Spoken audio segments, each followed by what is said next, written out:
Jangan sesekali toleh belakang semata-mata nak tengok ada orang ikut ke tak. Salam anak-anak Babah. Hari ni Babah nak cakap pasal satu kebenaran pahit.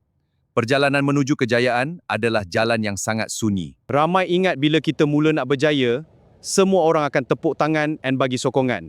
Tapi sebenarnya, tidak.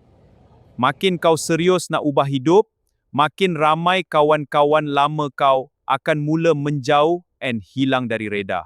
Jangan sedih. Anggaplah kesunyian ni sebagai penapis semula jadi untuk buang siapa yang tak layak ada kat destinasi kau nanti. Masa orang lain sibuk lepak sampai pagi and enjoy benda viral, kau akan duduk sorang-sorang menghadap kerja and ilmu. Kau akan rasa macam tak ada siapa faham apa yang kau tengah buat.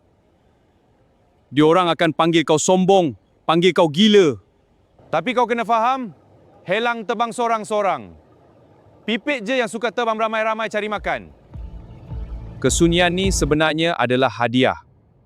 Ia bagi kau ruang untuk dengar suara hati kau and fokus 100% pada misi. Jangan sesekali toleh belakang semata-mata nak tengok ada orang ikut ke tak. Kau jalan terus je sampai habis.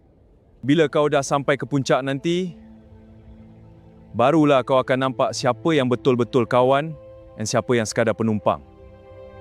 Sabar hadap sunyi hari ini, supaya esok lusa kau boleh celebrate kejayaan dengan penuh bangga.